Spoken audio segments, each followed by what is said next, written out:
مولانا Salman Bijnori official کے YouTube channel کو subscribe کریں اور بیل آئیکن پر کلک کریں۔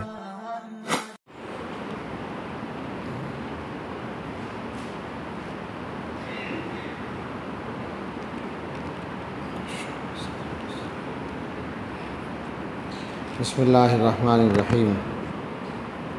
الحمد للہ وکفیٰ وسلام علی عبادہ الذین اصطفیٰ، اما بعد۔ اس وقت معمولات کی تشریح کا سلسلہ چل رہا ہے۔ اس میں دو چیزیں بیان ہو چکی ہیں، وقوف قلبی اور مراقبہ۔ تین چیزیں باقی ہیں اور وہ ایسی ہیں کہ ان پر کسی خاص بیان کی ضرورت نہیں ہے، پہلے ہی سے وہ مسلم ہیں۔ استغفار، درود شریف اور تلاوت قرآن، یہ تینوں چیزیں معمولات کا لازمی حصہ ہیں۔ تو ایک تو مختصر سی بات حضرت کی اس کتاب کی روشنی میں ان پر کر لیتے ہیں۔ قرآن کریم کے سلسلے میں یہ بتانے کی ضرورت نہیں ہے کہ قرآن پڑھنے کا حکم خود قرآن میں ہے اور بار بار ہے، مختلف انداز سے ہے۔ فَاقْرَؤُوا مَا تَيَسَّرَ مِنَ الْقُرْآنِ الَّذِينَ يَتْلُونَ الْكِتَابَ الَّذِينَ آتَيْنَاهُمُ الْكِتَابَ يَتْلُونَهُ حَقَّ تِلَاوَتِهِ أُولَٰئِكَ يُؤْمِنُونَ بِهِ۔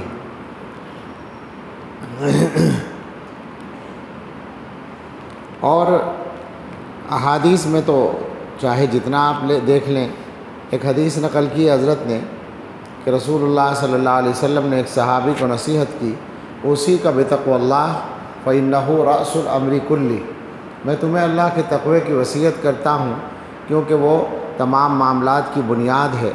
وعلیک بتلاوت القرآن و ذکر اللہ، اور قرآن کی تلاوت اور ذکر اللہ کو لازم پکڑ لو۔ فإنہ ذکر لک فی السماء و نور لک فی الارض، کیونکہ یہ چیز تمہارے لیے آسمان میں تذکرے کا سبب ہوگی اور زمین میں نور بنے گی۔ ایک حدیث میں فرمایا رسول اللہ صلی اللہ علیہ وسلم نے، علیک بتلاوت القرآن فإنہ نور لک فی الارض و ذکر لک فی السماء، قرآن کی تلاوت کو لازم پکڑو اس لیے کہ وہ تمہارے لیے زمین میں نور ہے اور آسمان میں ذخیرہ ہے۔ بیہقی میں ایک روایت ہے حضرت عبداللہ ابن عمر رضی اللہ عنہما سے، رسول اللہ صلی اللہ علیہ وسلم نے ارشاد فرمایا، ان هذه القلوب تصدع كما يصدع الحديد اذا اصابه الماء، یہ جو دل ہیں، دلوں پر بھی زنگ لگتا ہے جیسے لوہے پر زنگ لگتا ہے پانی لگنے سے۔ لوہے پر پانی لگ جائے تو زنگ لگ جاتا ہے، اسی طرح دلوں پر بھی زنگ آتا ہے۔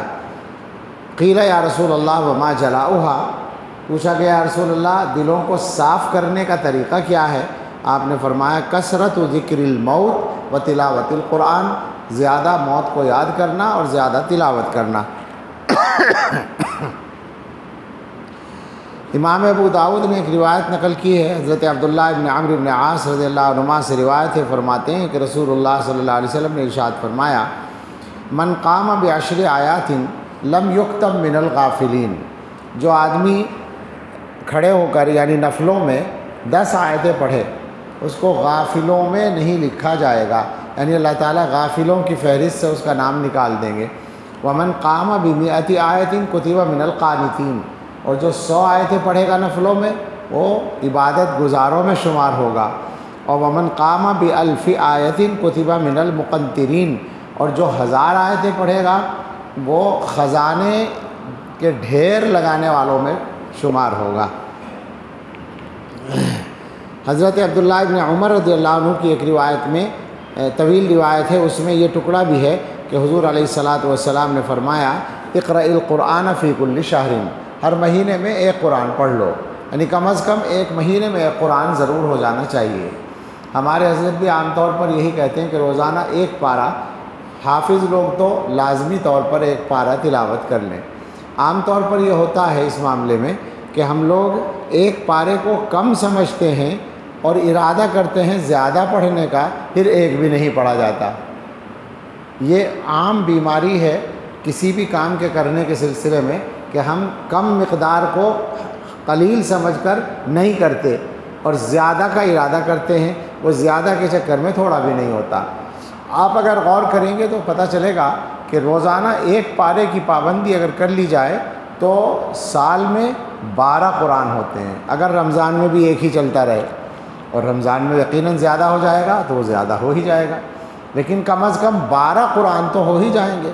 اور یہ جو ہم جیسے لوگ خرگوش کی چال چلنا چاہتے ہیں کہ تیز زیادہ پڑھیں گے، تو پتہ چلا کہ سال میں 5 قرآن بھی نہیں ہوئے، 4 بھی نہیں ہوئے۔ روزانہ ایک پارہ۔ ہم نے ایک بزرگ کو دیکھا جو ایک بہت بڑے قاری کے شاگرد تھے اور خود بھی بہت اچھے قاری تھے۔ گنگوں میں ہم پڑھتے تھے تو وہاں کے جو ذمہ دار تھے قاری شریف صاحب رحمۃ اللہ علیہ، وہ خود بہت اچھے قاری تھے، ان کے ساتھی تھے وہ صاحب، اور وہ بھی شریف، ان کا نام بھی شریف تھا۔ تو وہ تشریف لائے ایک دن، تو ہمارے استاد نے ان سے کہا کہ قرآن سنا دیجئے۔ تو انہوں نے کہا کہ آج 29 تاریخ ہے اور 29واں پارہ ہے میرا، وہی سن لو۔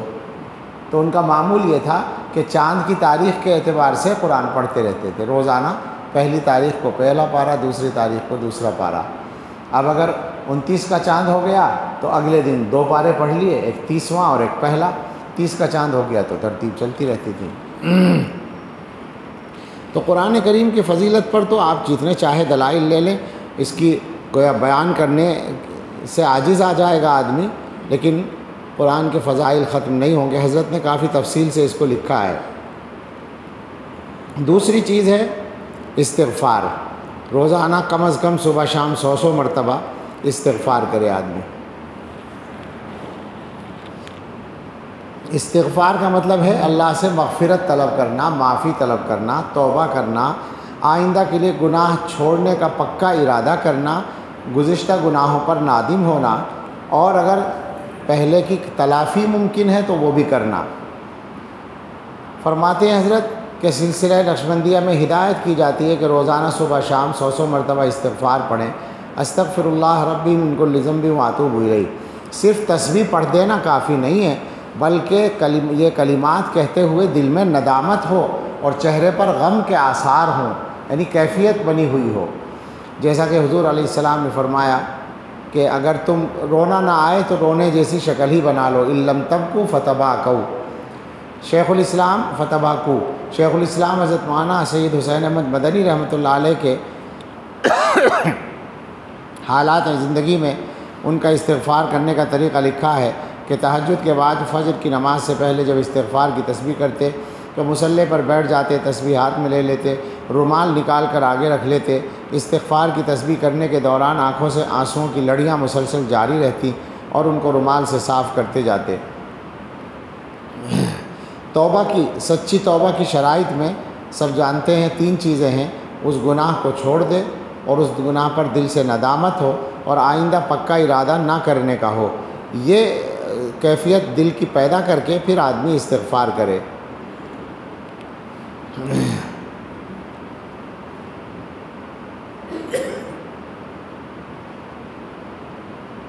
اس کے لیے قرآن و حدیث سے بے شمار دلائل موجود ہیں، ان کو بھی بیان کرنا اتنا ضروری نہیں ہے۔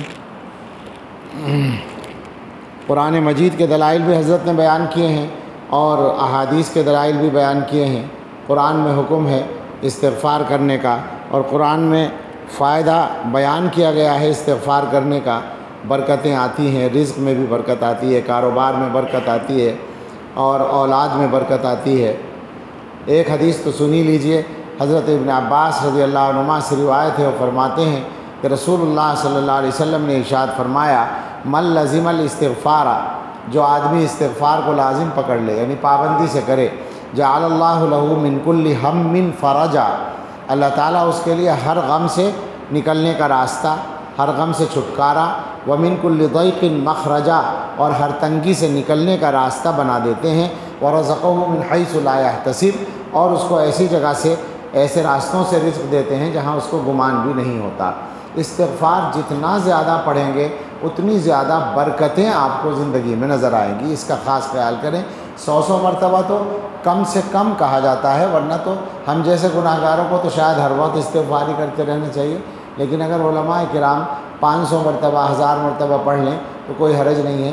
چھوٹا پڑھ لیں، یہ والا استغفر اللہ ربی من کل ذنب واتوب الیہ 100 مرتبہ پڑھ لیں، اور اللہم اغفر لی یا رب اغفر لی وہ 200 400 500 مرتبہ پڑھ لیں، اس کا معمول بنائیں۔ ایک حدیث عجیب نقل کی ہے، العبد آمن من عذاب اللہ مستغفر اللہ عز وجل۔ حضرت یہ نقل کر رہے ہیں تفسیر ابن کثیر کے حوالے سے، جلد نمبر 2، حضرت فضالہ ابن عبید کی روایت ہے کہ یہ بندہ جب تک استغفار کرتا رہتا ہے اللہ کے عذاب سے محفوظ رہتا ہے، یعنی گناہوں کے باوجود عذاب سے بچا رہتا ہے اگر استغفار کر رہا ہے۔ تو استغفار کا بھی اہتمام کرنا ہے۔ اور اس کے بعد تیسرا درود شریف ہے۔ درود شریف کے بارے میں کیا کہیں؟ اللہ تعالیٰ نے قرآن کریم میں بتا دیا، اللہ اپنے محبوب پر رحمت نازل کرتے ہیں، فرشتے دعا کرتے ہیں، تم بھی کرو۔ گویا کہ انسان اللہ تعالیٰ سے درخواست کرتا ہے کہ اللہ آپ کے محبوب کا ہمارے اوپر جو حق ہے وہ حق ہم ادا کرنے کی حیثیت نہیں رکھتے، تو آپ سے ہم یہ دعا کرتے ہیں کہ اپنے محبوب پر رحمت نازل فرمائیے۔ تو جب اللہ کے محبوب کے لیے دعا ہوگی تو اللہ تعالیٰ کی طرف سے اس دعا کرنے والے پر بھی رحمت نازل ہوگی۔ درود شریف وہ عبادت ہے جسے قبول ہونا ہی ہونا ہے، اس میں اور کوئی دوسرا احتمال نہیں ہے۔ سوچیں اس کو، بھئی ہم کہہ رہے ہیں اللہم صلی علی سیدنا محمد، اللہ حضور پر رحمت نازل فرمائیے، تو کیا اللہ تعالیٰ اسے قبول نہیں کریں گے؟ وہ تو کرنی ہی ہے، اللہ تعالیٰ کا تو یہ ارادہ ہی ہے۔ تو درود ایسی عبادت ہے جو قبول ہونی لازم ہے، اس کے علاوہ اس میں دوسرا احتمال ہی نہیں ہے، عجیب عبادت ہے۔ اور پھر یہ کہ احادیث میں باقاعدہ وعدہ کیا گیا، بیان کیا گیا کہ جو آدمی میرے اوپر ایک مرتبہ درود بھیجتا ہے اللہ تعالیٰ اس پر 10 رحمتیں نازل فرماتے ہیں۔ ایک حدیث میں یہ ہے کہ میرے سب سے زیادہ قریب وہ لوگ ہوں گے جو مجھ سے میرے اوپر سب سے زیادہ درود شریف پڑھیں گے۔ تو اس وجہ سے درود کا اہتمام کرنا چاہیے۔ حضرت نے آخر میں عجیب عنوان قائم کیا ہے، درود کے فوائد، اس کو سن لیجیے جلدی سے۔ گناہوں کا کفارہ ہوتا ہے، درجے بلند ہوتے ہیں، اعمال بڑی ترازو میں تلتے ہیں، ثواب غلاموں کے آزاد کرنے سے بھی زیادہ ہوتا ہے، خطرات سے نجات ملتی ہے، حضور علیہ السلام کی سفارش نصیب ہوتی ہے، آپ گواہ بنتے ہیں، عرش کا سایہ ملے گا، حوض کوثر پر حاضری نصیب ہوگی، قیامت کے دن کی پیاس سے حفاظت ہوگی، پل صراط پر سہولت سے گزرنا ہوگا، جہنم سے چھٹکارا ہوگا، مرنے سے پہلے اپنا قرب کا ٹھکانہ دیکھنے کو مل جائے گا، اور ثواب جو ہے بعض اوقات جہاد سے بھی زیادہ لکھا ہے بعض روایات میں۔ غریب آدمی کے لیے درود پڑھنا صدقے کے قائم مقام ہے، درود پڑھنے سے مال میں برکت ہوتی ہے، اولاد کو نفع پہنچتا ہے، دشمنوں پر غلبہ ملتا ہے، دل نفاق سے خالی ہوتا ہے، دل کا زنگ دور ہوتا ہے، اور لوگوں کے دلوں میں محبت پیدا ہوتی ہے۔ اور اگر آدمی ساری دعاؤں کی جگہ درود ہی پڑھتا رہے تو دنیا اور آخرت کے سارے کاموں کی کفایت ہوتی ہے، اور خواب میں رسول اللہ صلی اللہ تعالیٰ علیہ وسلم کی زیارت بھی نصیب ہوتی ہے۔ تو اس لیے اہتمام سے ان معمولات کو کریں۔ اب اس موضوع پر ہم انشاءاللہ کل کو اگر اللہ توفیق دے تو ایک دو باتیں جو بہت سے سالکین کے ذہن میں سوالات رہتے ہیں ان کے بارے میں سمجھائیں گے، اور یہ اس وقت کی جو نشست ہے وہ اسی طرح کے موضوعات کے لیے انشاءاللہ رہے گی۔ کسی دن ایسا بھی کر لیں گے کہ آپ لوگوں کے ذہن میں جو پوچھنے کی باتیں ہوں وہ پوچھ لی جائیں اور ان کا جواب دے دیا جائے تاکہ آسانی ہو۔ اللہ تعالیٰ اپنا خاص فضل فرمائے اور ہمیں پابندی کے ساتھ یہ معمولات کرنے کی توفیق عطا فرمائے۔ آمین وآخر دعوانا ان الحمدللہ رب العالمین۔ سبحان ربک رب العزت عما یصفون وسلام علی المرسلین والحمدللہ رب العالمین۔